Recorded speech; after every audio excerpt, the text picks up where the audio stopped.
The Piano Tuner came on Thursday, a Miss Marple mystery. Chapter 1. The Wrong Note. The scream came during the second movement of the Schubert, which was, as Miss Marple would later observe, rather a pity, because Verity Ashworth had been playing it beautifully. It was Colonel Trevelyan who found her, slumped forward over the keys of the upright piano in the church hall, her cheek pressed to middle C in a way that produced one long, flat, endless note. He said afterward that he had thought at first she was joking. Verity Ashworth was not a woman who joked. The note went on, filling the hall, until Mrs. Prudence Cardew crossed the room in her sensible brown shoes and lifted the dead woman's head away from the keys, and the silence that followed was worse than the sound had been. Fog had come down over Abbotsleigh Fen that afternoon, thick and yellow-grey, curling in off the water meadows the way it did every October, and it pressed against the tall windows of the church hall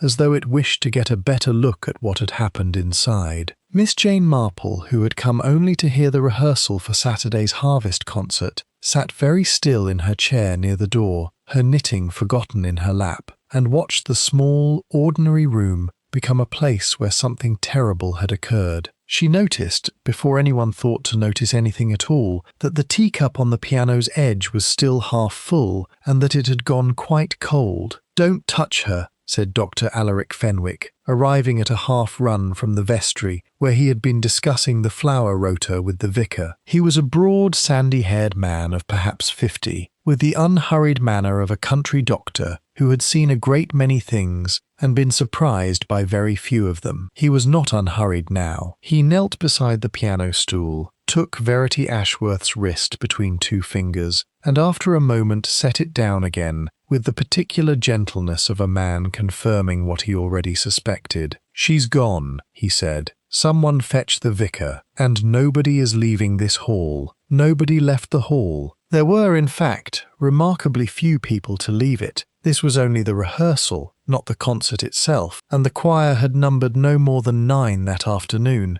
plus Miss Marple in her chair, plus young Gideon Marsh, who had been sweeping the porch outside, and came in now with the broom still in his hand, his face gone the colour of the fog. Reverend Osric Bell, a thin, kindly man not yet 40 who had held the living at Abbotsleigh Fen for only 2 years, stood in the doorway of the vestry and said, in a voice that shook rather more than a vicar's voice generally ought, "Is she, Alaric, is she truly?" "She's dead," said Dr. Fenwick shortly. "Heart, by the look of her. I'll not say more than that until I've had a proper look." Miss Ivy Nash, who had lived with Verity Ashworth for 3 years as companion, secretary, and general dog's body, made a small sound and sat down abruptly on the nearest chair, her hands pressed to her mouth. She was perhaps 26, pale and quick-moving, with the particular exhausted alertness of a young woman who has spent years anticipating another person's moods. "She had a weak heart," Ivy said, from behind her hands. "Everyone knew that. She took her drops for it. She was always so careful." "When did she take them last?" Dr. Fenwick asked. "Before we left the cottage, I saw her do it myself. 15 drops in water, same as always,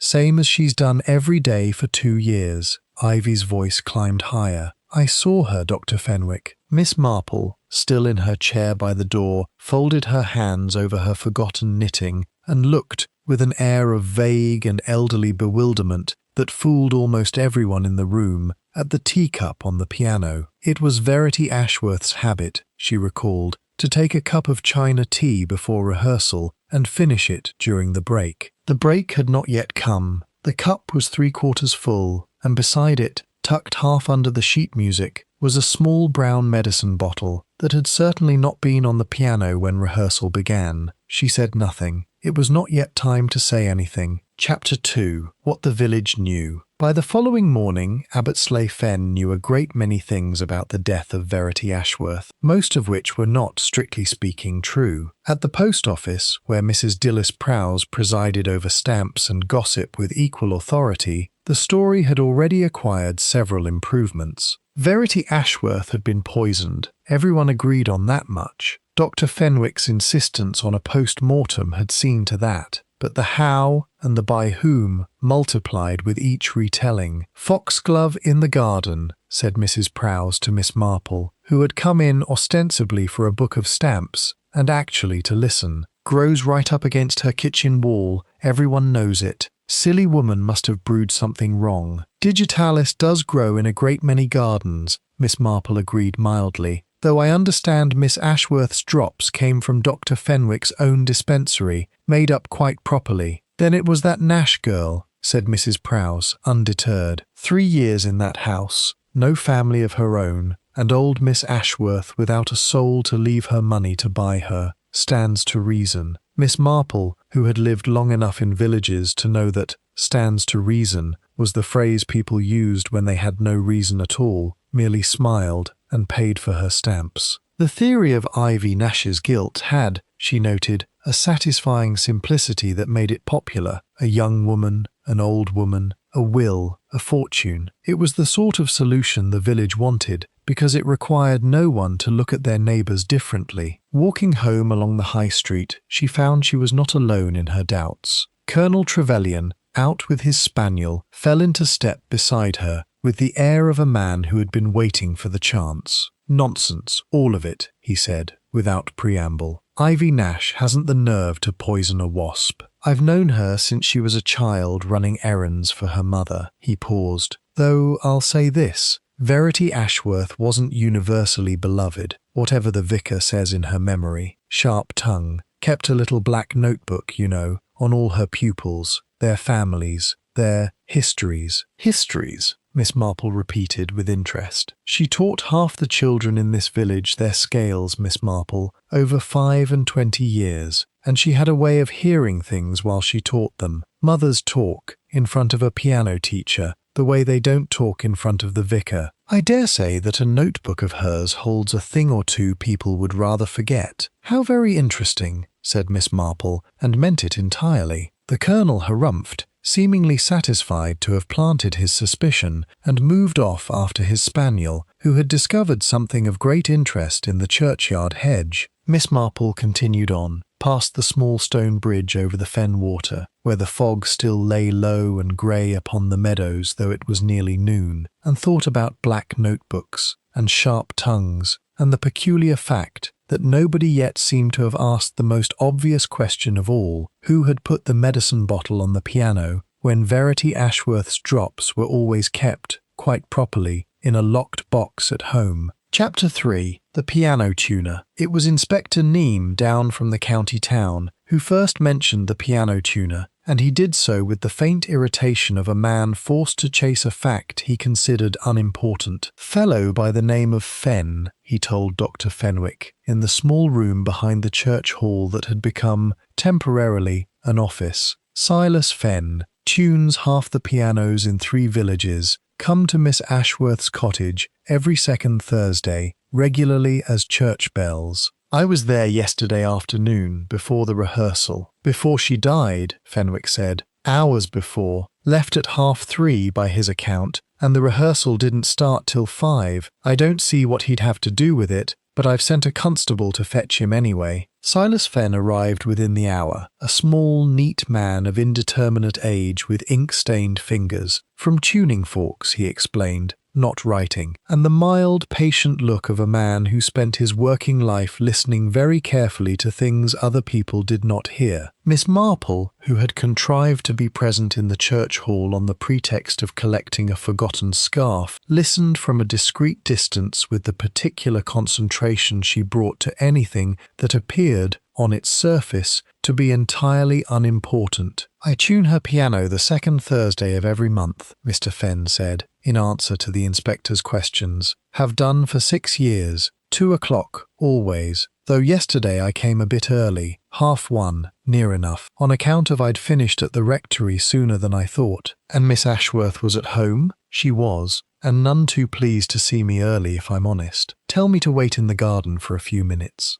Mr. Fenn frowned, as though reaching for a memory that did not quite want to come, which I did, and when I went in she had a visitor just leaving by the side door. I saw the hem of a coat, no more, going round the hedge. Didn't think a thing of it at the time." "You didn't see who it was?" "No, sir, only the coat. Grey-brown, I'd say. Tweed, likely. Inspector Neame made a note without much enthusiasm. Half the coats in Abbotsleigh Fen were grey-brown tweed in October, and moved on to the tuning itself, which Mr. Fenn described with the loving precision of a craftsman. The piano had been badly out, he said, worse than usual, as though someone had been playing rather hard upon it. He had worked for the better part of an hour, taken his tea in the kitchen, as was Miss Ashworth's custom to offer him, and left at 3:30 by the front gate. "One more thing," said Mr. Fenn, as the inspector closed his notebook. "Might be nothing, but when I came in from the garden there were 2 cups on the kitchen table, both used, Miss Ashworth's and one other,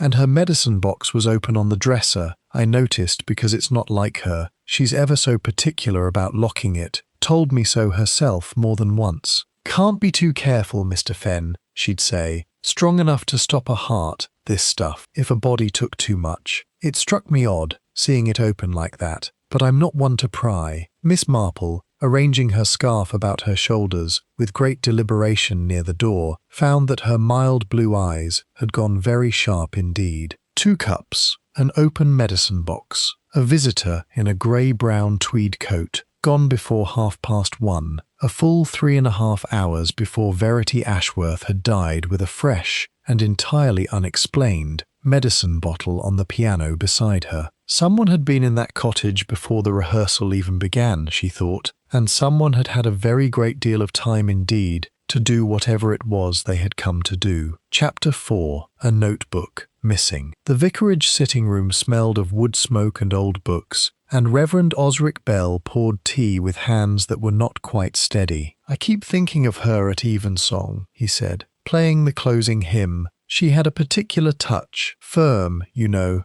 never sentimental. I shall miss it more than I can easily say." "You were fond of her," Miss Marple said gently. "I respected her." He hesitated. Fondness is perhaps too warm a word for what one felt toward Verity Ashworth. She was exacting with herself and with everyone else, but she was good to this parish in her way. 25 years of teaching children their scales for a fee half what she might have charged in a town. She never left, you know, though she might have. She said once that Abbotsleigh Fen suited her because it kept its secrets close and its scandals quiet. He smiled faintly, sadly. "I thought at the time it was simply a manner of speaking." Miss Marple set down her cup with great care. "Did she keep a notebook, Vicar? Colonel Trevelyan mentioned something of the kind." "She did, yes. A small black book, always in her music bag. I saw it 100 times and never once looked inside it. That would hardly have been proper,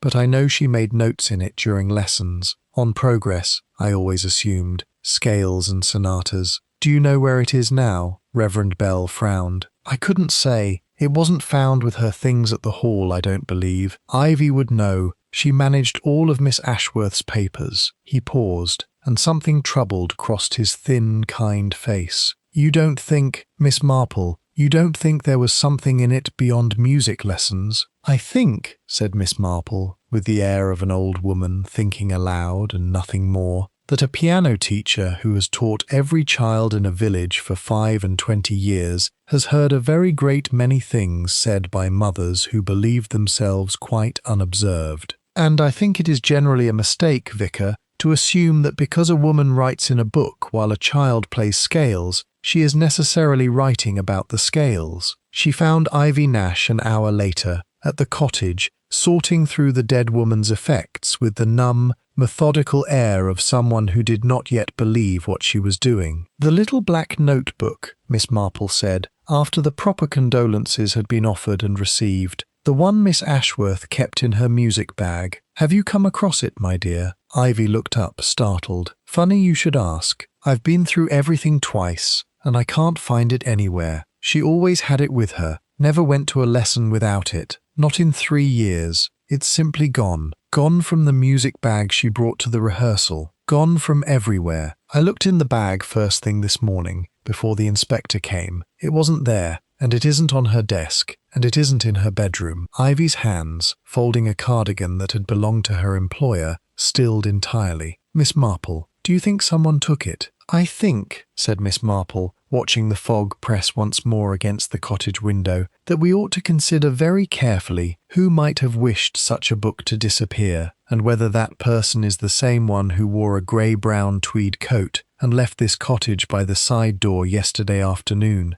some hours before poor Miss Ashworth sat down at that piano for the last time. Chapter 5. The Flower Guild Alibi. Mrs. Prudence Cardew ran the Altar Guild, the Flower Rota, and, by general village consensus, a good deal of Abbotsleigh Fen besides, with the brisk, cheerful competence of a woman who had never in her life been told she could not manage something. She received Inspector Neame's questions in her own sitting room, a bright, chintz-covered room smelling of lavender polish, with the composure of a woman entirely accustomed to being asked things and having satisfactory answers ready. Thursday afternoon I was at the Flower Guild meeting, Inspector. From 1:30 until nearly 4, we were planning the harvest decorations. A dozen ladies will tell you the same, and glad to. The whole time, Mrs. Cardew? The whole time, she smiled, not unkindly. I know how these things work. You must ask everyone the same tedious questions. I don't mind in the least. Poor Verity. Such a loss. It was, Miss Marple reflected later,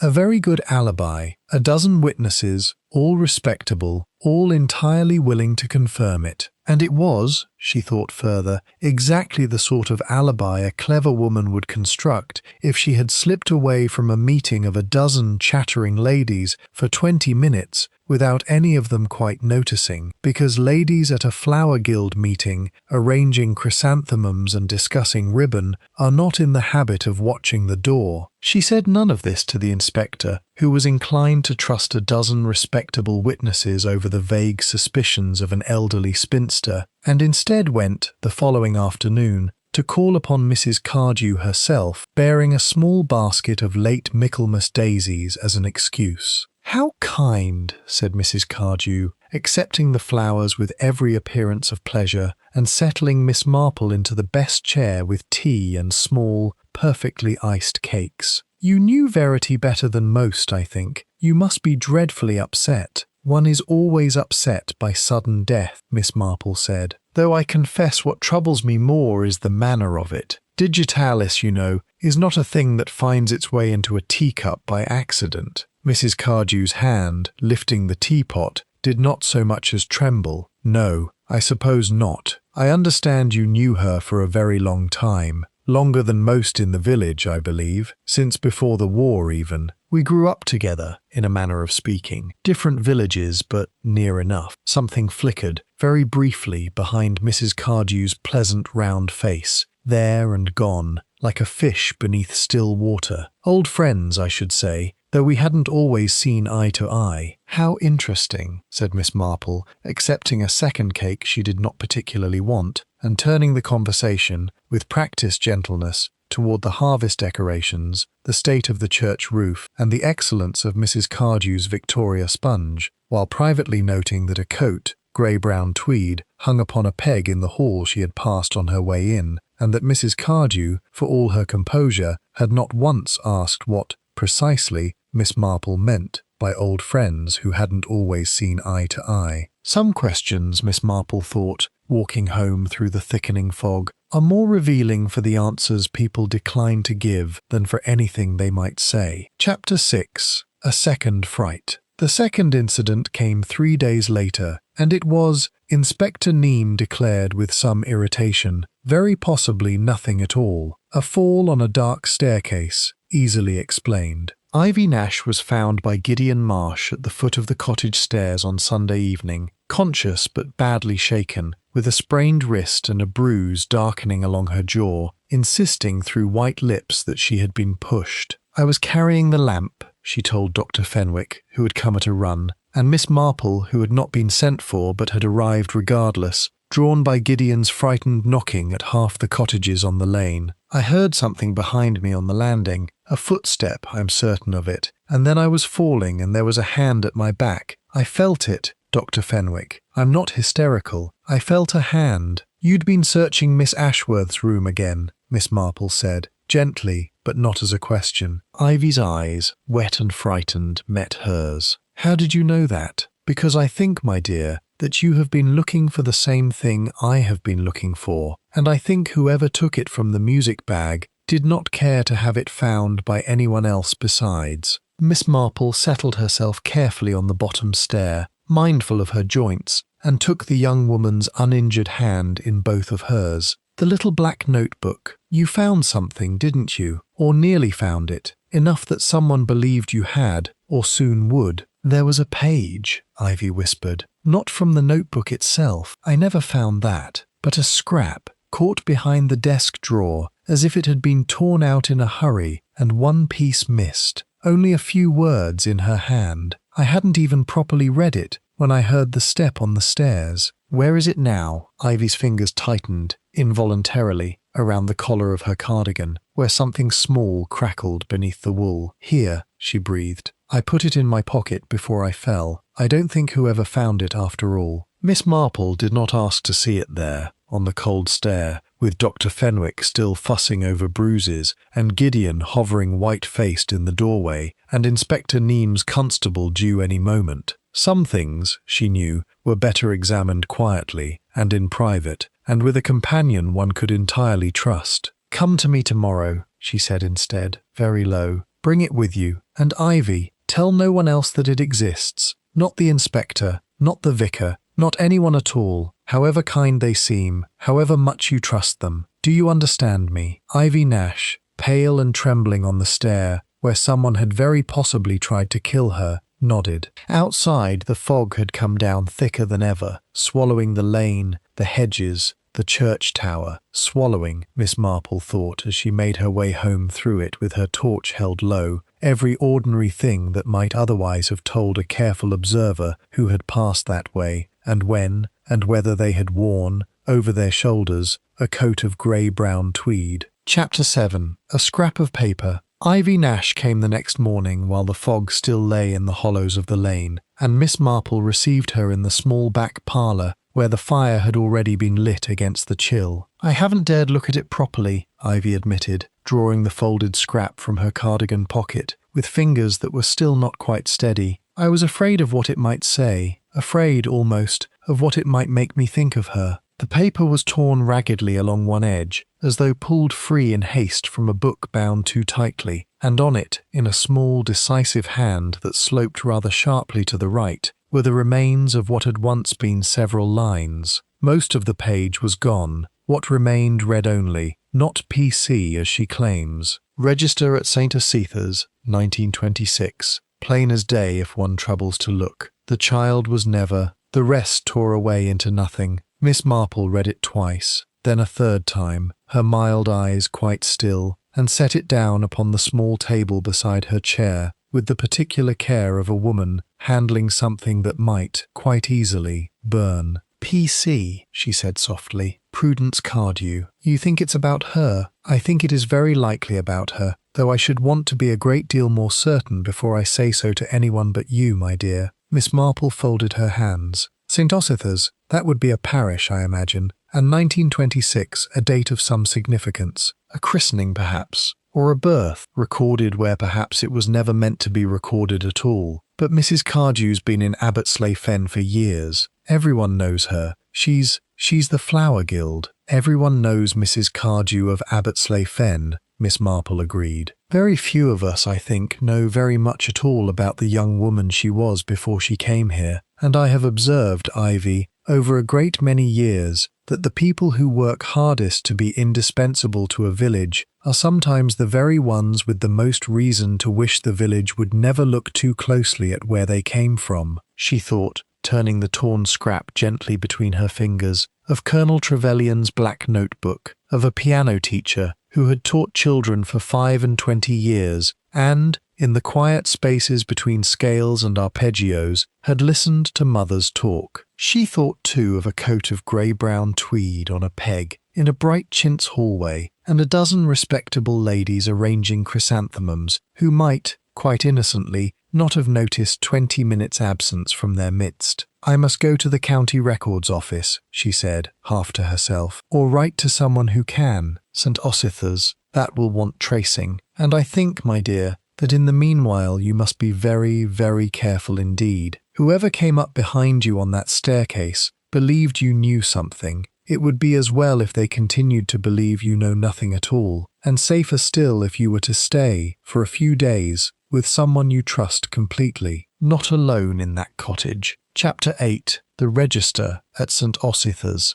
It was Dr. Fenwick, oddly enough, who proved of the greatest use, for it transpired he had trained as a young man not 30 miles from the parish of St. Osythers, and still corresponded, in a desultory fashion, with a fellow physician there. "I'll write today, if you like," he offered, when Miss Marple called upon him under pretext of a troublesome hip, and explained, in the vaguest terms she could manage, that she had an interest in the parish registers. "Old Hallett will know the vicar there, or the vicar's wife at any rate, who keeps better records than the vicar does. What is it you're after, precisely?" "A birth, I believe, or possibly a death. I am not yet certain which. The year 1926, and the name Prudence, though I would not be at all surprised if it were recorded under some other name entirely." Dr. Fenwick's sandy eyebrows rose, but he was, Miss Marple had already observed, a man of considerable discretion, who asked no more than was offered, and drew his own conclusions in silence. "I'll send the boy a note this afternoon. You'll have an answer within the week, I should think, if Hallett's as thorough as he always was." The answer came in 4 days, in a letter forwarded on by Dr. Fenwick with a note of his own. "Thought you'd want this at once," and Miss Marple read it standing in her own front hall, still in her outdoor coat, with a stillness about her that would have surprised anyone who thought of her as merely a gentle, fussing old lady. The Register at St. Osythers for the year 1926 recorded the birth, not the christening, the birth, in the parish's private ledger of unmarried mothers, kept by the old vicar, with more compassion than the law required, of a daughter to one Prudence Carew, spinster, aged 19. The child had been given, in that same entry, into the care of a childless couple in the next county, and the mother, within the year, had left the district entirely and was not heard of again in that parish. Prudence Carew, not Cardew. A single letter's difference, easily made, easily missed by anyone who did not think to look, and Verity Ashworth, who had taught children their scales for 25 years and listened all the while to their mothers, had somehow come to know it. "A daughter," Miss Marple murmured to herself, folding the letter with hands that were, for once, not entirely steady. "Given away in 1926.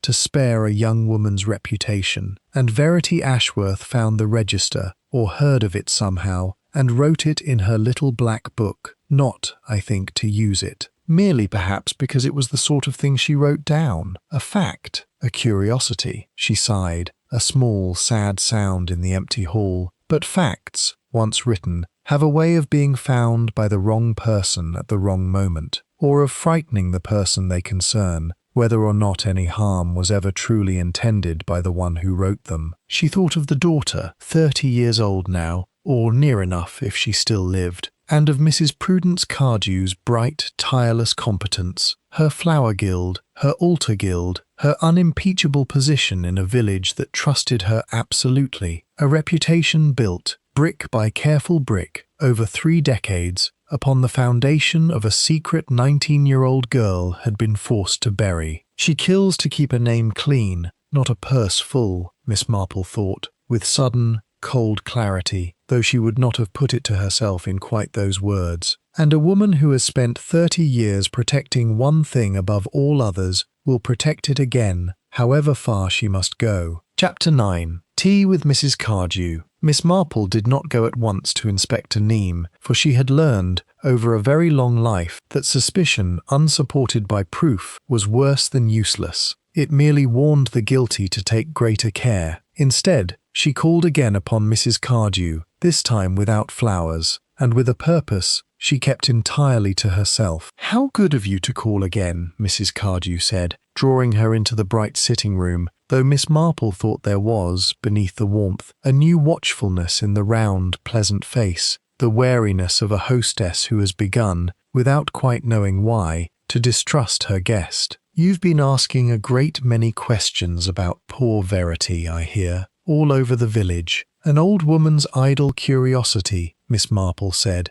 settling herself with every appearance of comfortable ease. One does so little else, at my age, but wonders about one's neighbours. I confess I have been wondering particularly about how well any of us truly knew Verity Ashworth. She kept a notebook, you know. I understand it is missing. Is it? Mrs. Cardew's voice was admirably level. How odd. Very odd. And I have been wondering too about St. Ositha's. Such a pretty little parish, I believe, though I have never visited it myself. Do you know it, Mrs. Cardew? The teapot in Mrs. Cardew's hand did not so much as tremble, but the silence that followed the question lasted a fraction too long, and when she spoke again, her voice had lost, very slightly, its warmth. I can't say I do. Should I? I merely wondered. It is such a small world, villages. One is forever finding connections one never expected. A friend of mine has been corresponding with a physician there about an entirely different matter, and the name came up quite by chance. Miss Marple accepted her tea, stirred it slowly, and looked up with an expression of perfect, guileless innocence. 1926 is such a very long time ago now, is it not?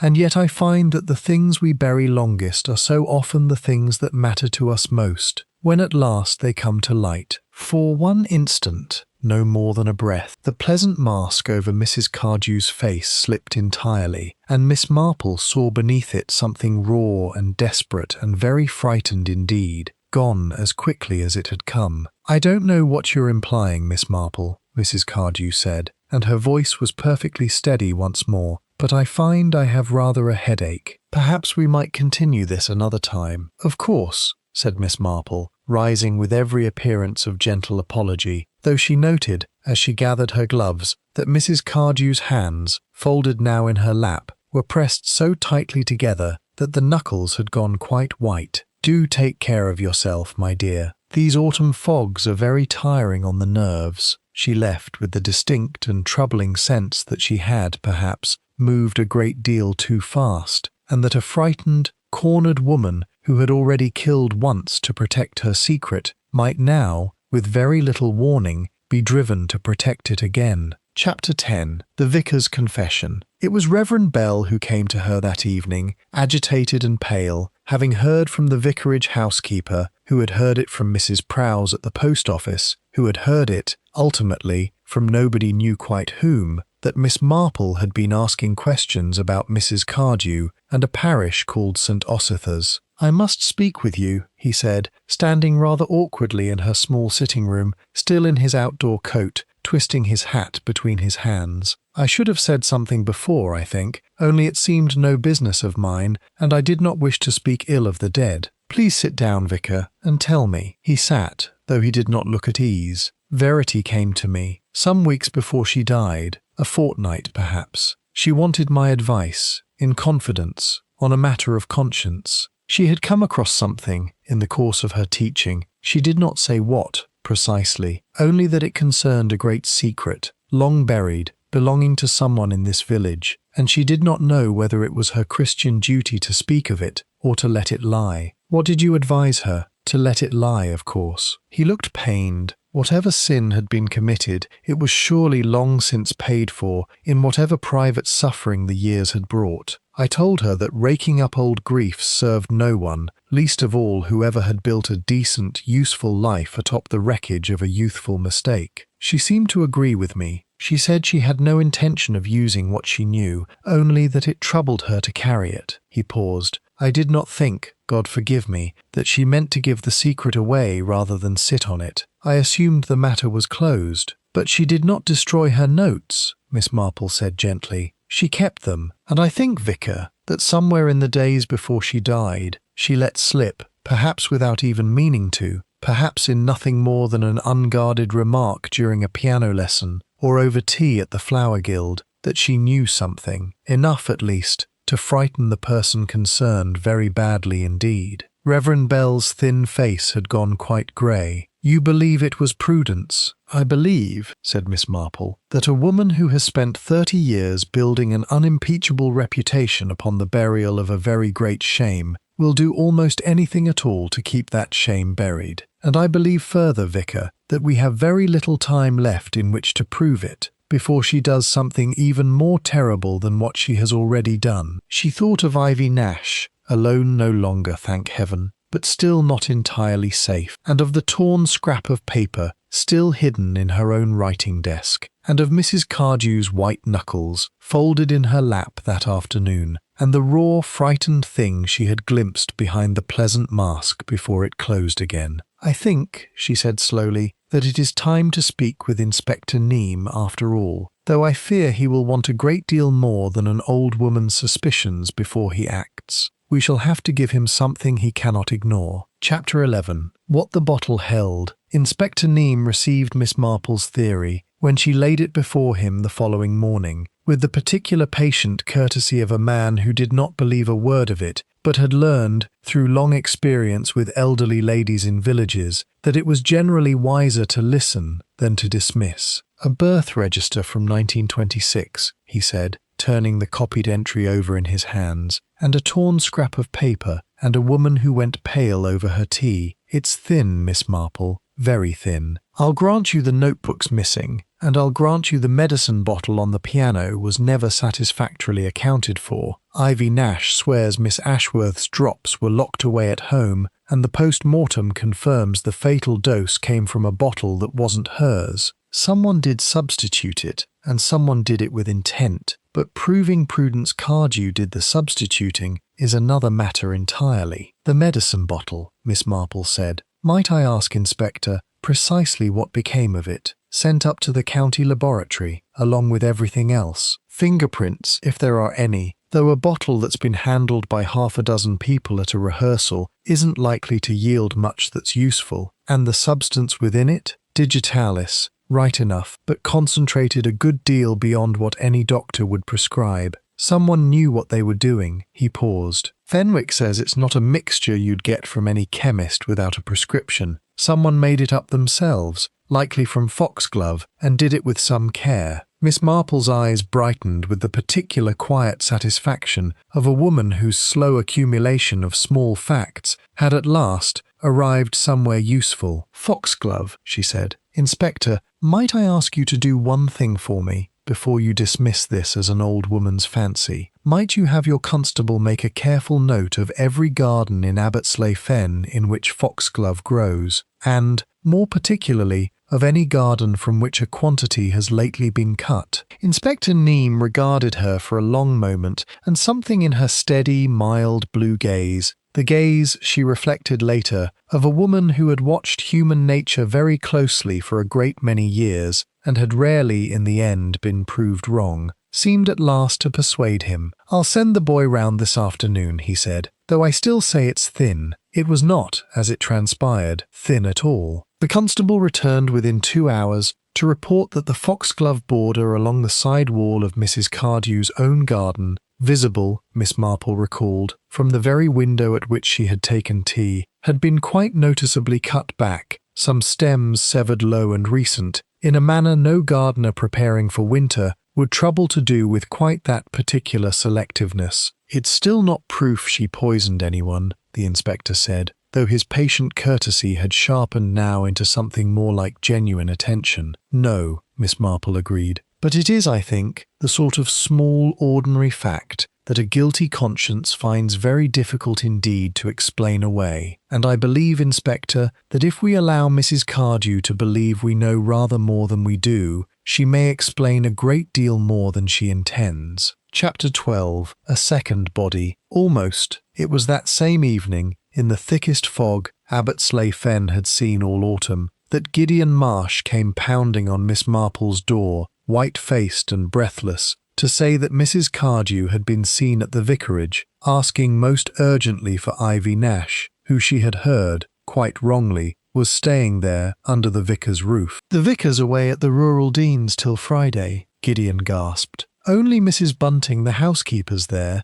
and she told Mrs. Cardew straight out that Ivy's not stopping there at all. She's at yours, Miss Marple, and Mrs. Cardew went off toward your cottage not 5 minutes since, walking ever so fast." Miss Marple, who was not a woman given to panic, but was very much a woman given to swift and sensible action, was already reaching for her coat. "Ivy is upstairs," she said, with a calm she did not entirely feel. "Gideon, run for Dr. Fenwick, and then for the inspector. He's lodging at the Bell Inn. You'll find him there. Quickly now. She met Mrs. Prudence Cardew on her own garden path not 2 minutes later, in the yellow, swirling fog, and saw at once, by the wild look in the woman's eyes and the small brown bottle clutched in one gloved hand, that Gideon's fright had been entirely justified. "Where is she?" Mrs. Cardew said, not a question, but a demand, her voice stripped of all its bright, pleasant warmth. "Where is the girl? She has the notebook, doesn't she? Or the scrap of it, at least. I know there was a scrap.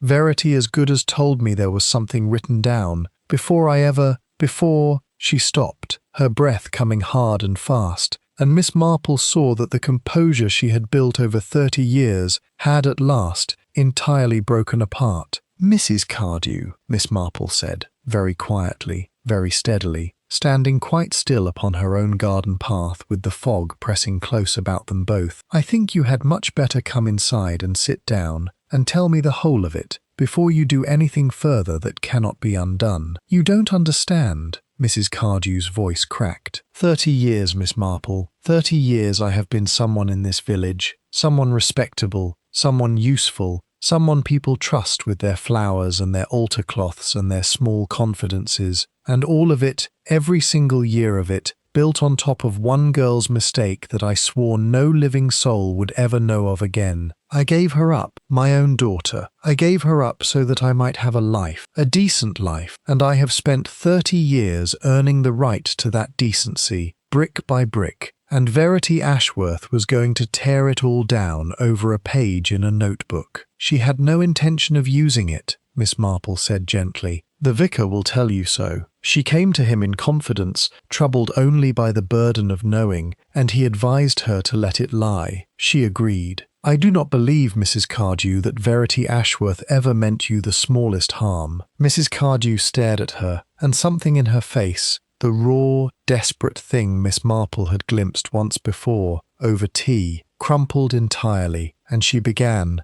quite suddenly, to weep. Chapter 13. In the Fog. She did not run. That surprised Miss Marple most of all afterward, thinking back on it, that a woman capable of measuring out a fatal dose with such careful precision should simply stand there in the fog, weeping, the small brown bottle still clutched in her gloved hand, while an old woman with knitting needles in her coat pocket watched and waited, and did not, for the moment, move at all. I never meant to kill her, Mrs. Cardew said, when the weeping had subsided into something more like exhaustion. I want you to understand that, whatever else you think of me, I went to speak with her, only to speak with her, to beg her, to ask what she meant to do. And she was so calm about it, Miss Marple, so maddeningly composed, telling me she'd said nothing to a soul and never meant to, that I might trust her entirely, as though 30 years of silence I had built with my own hands could simply be handed over to her mercy,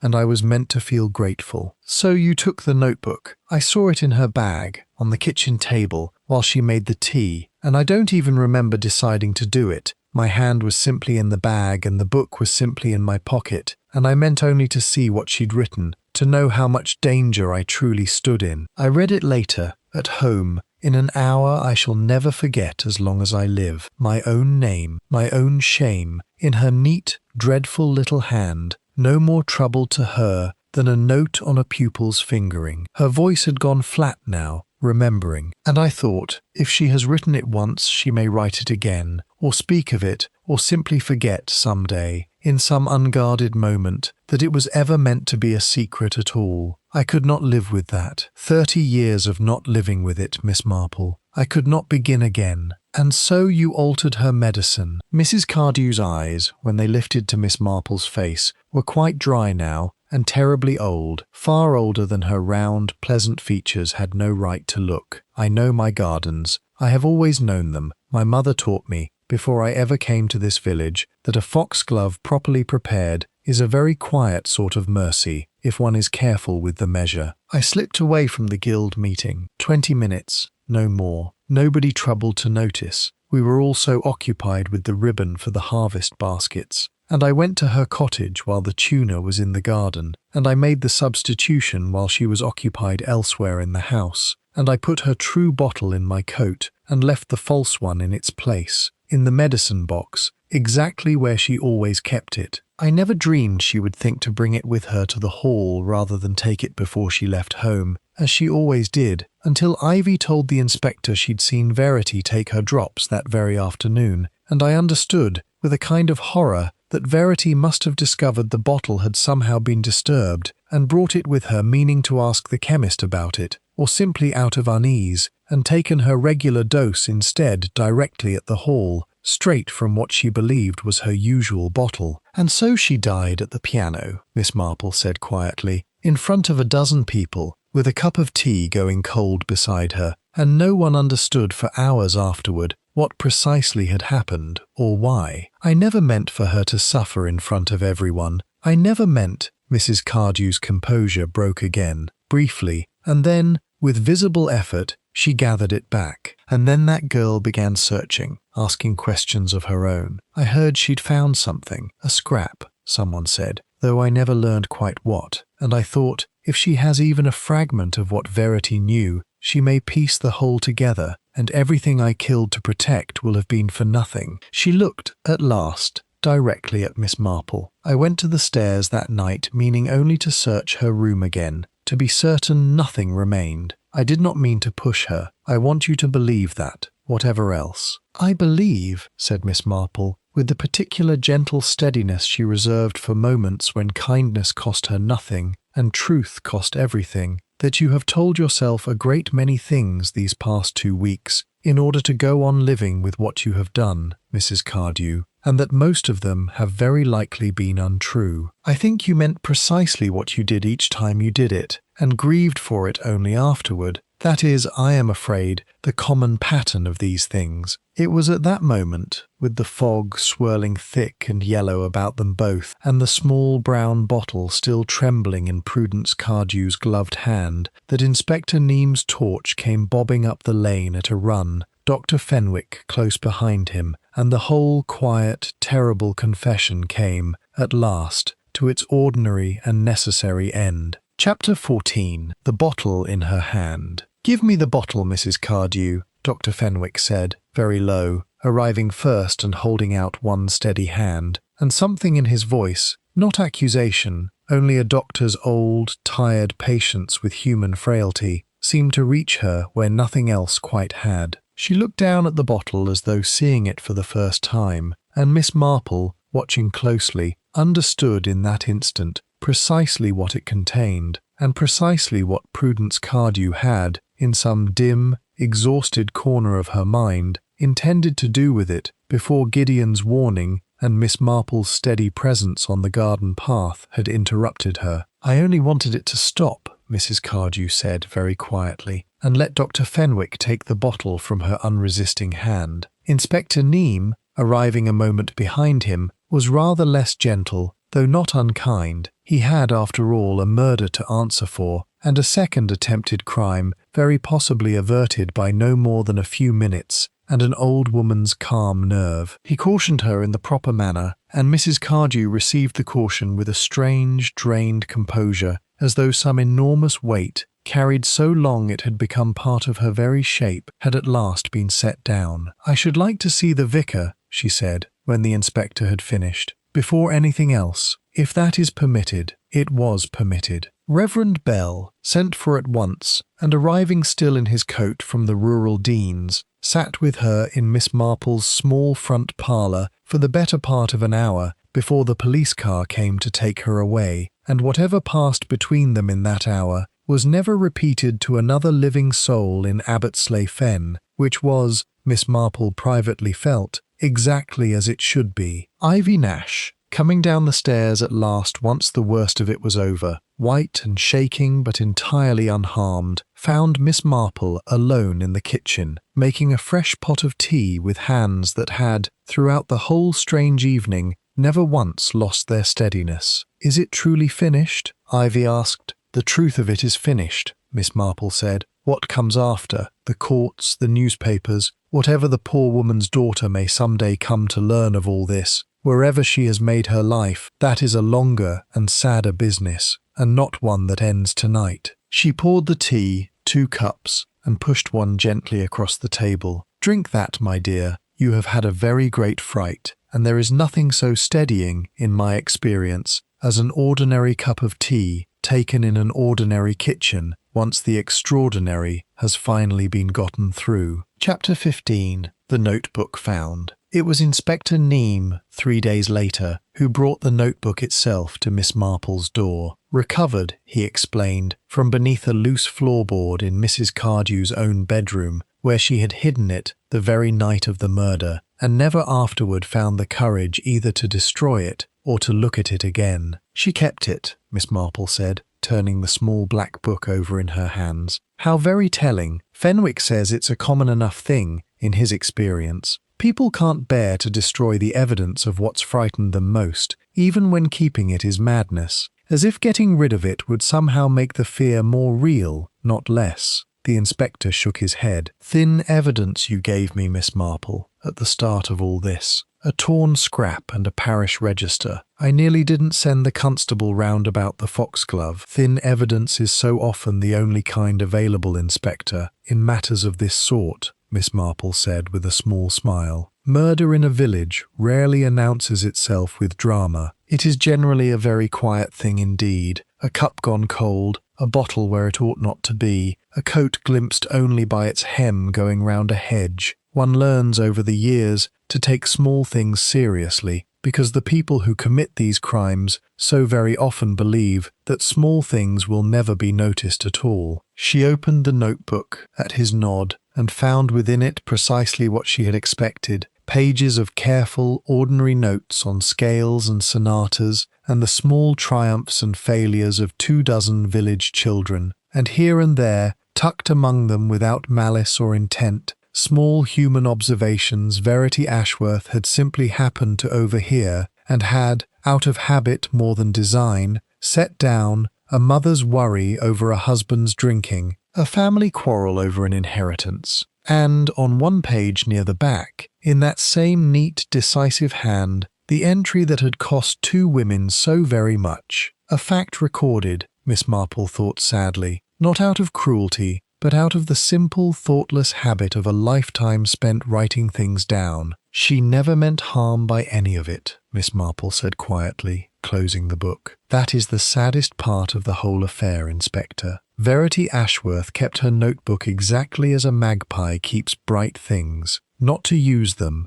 only because the collecting of small truths had become, over 25 years, simply what she did, and it killed her all the same, because the person who feared discovery could never quite believe that a secret, once written down anywhere at all, would not eventually be spoken. Chapter 16. The Harvest Concert. Delayed. The Harvest Concert, postponed twice on account of the tragedy, was held at last on a clear, cold evening in the 2nd week of November, the fog having finally lifted from the water meadows to reveal a sky bright with early stars. Verity Ashworth's piano stood at the front of the church hall still, tuned once more by Mr. Fenn, who had come specially and refused any payment for it, and it was Ivy Nash, at Reverend Bell's gentle urging, who sat down to play the opening piece, not the Schubert, which no one could quite bear to hear again so soon, but a simple hymn arrangement